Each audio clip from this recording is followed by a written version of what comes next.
Hello বন্ধুরা, গৌরব স্নেহা চ্যানেলে তোমাদের সবাইকে স্বাগত। আজকে একটা নতুন ইউনিক রেসিপি নিয়ে তোমাদের সঙ্গে চলে এসেছি। তোমরা নিশ্চয়ই দেখতে পেলে রেসিপিটা কী হতে চলেছে। রেসিপিটা হচ্ছে ঘ্যাটকোল বাটা। আগে কি তোমরা কখনো এই ধরনের রেসিপি দেখেছো? তো কমেন্টে অবশ্যই জানাবে। আর ভিডিওটা ভালো লাগলে একটা লাইক সাবস্ক্রাইব অবশ্যই করবে, আর কমেন্টে জানাবে যে এরপরে কি ভিডিও নিয়ে আসবো। আর এর আগে আমি একটা ভিডিও আপলোড করেছি, সেটা হচ্ছে ডুমুরের ডালনা, তো তোমরা সেই ভিডিওটা দেখতে পারো। সো দেখলে যে কীভাবে ঘ্যাটকোলটা কাটা হলো। আর ঘ্যাটকোলটা কাটার পরে না ভালো করে এইভাবে জল দিয়ে ধুয়ে নিচ্ছি। আর এখানে কিন্তু আমি ঘ্যাটকোলে কোনো পাকা ডান্টি বা কোনো পাকা পাতা নিইনি, আমি ঘ্যাটকোলে কচি পাতা আর কচি ডান্টি নিয়েছি। আর এখানে ঘ্যাটকোলে দেওয়ার জন্য রসুন, পেঁয়াজ আর লঙ্কা দিয়ে নিয়েছি। তোমরা এর মধ্যে কালো জিরাও অ্যাড করতে পারো, কালো জিরাটা দিলে পরে বেশ ভালো লাগে, কিন্তু আমি আজকে দিইনি এখানে। তো রসুন, পেঁয়াজ আর কাঁচা লঙ্কা ভালো করে ভাজা হয়ে যাওয়ার পরে এর মধ্যে আমরা ঘ্যাটকোলের যে পাতা ডান্টি কেটে রেখেছিলাম, তো সেটা আমরা অ্যাড করে দেবো এর মধ্যে।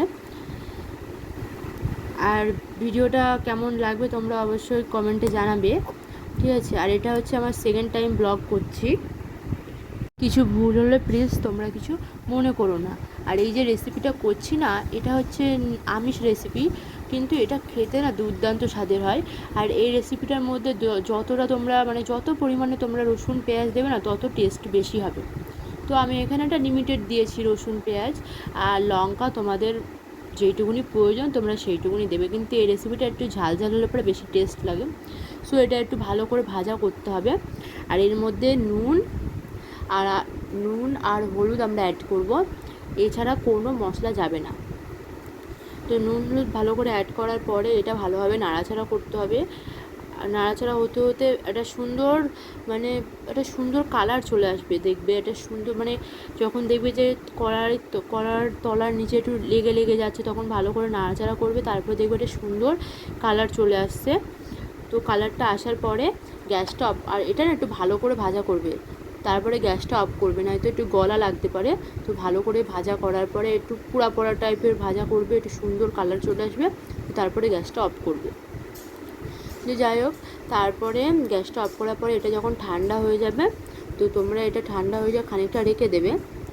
রেখে দেওয়ার পরে তোমরা এটাকে শিলে বা মিক্সারে পেস্ট করতে পারো।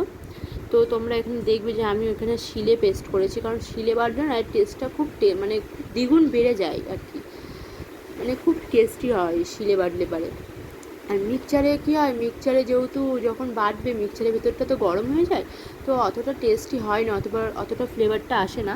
তো সেই কারণে তোমরা চেষ্টা করবে শিলে বাটলে, মিক্সচারে বাটলেও হবে, অসুবিধা নেই। সো আমি এখানে মিহি পেস্ট করার জন্য দুবার করে বেটেছি। তো ভিডিওটা কেমন লাগলো তোমরা অবশ্যই কমেন্টে জানাবে, আর এরপরে কী রেসিপি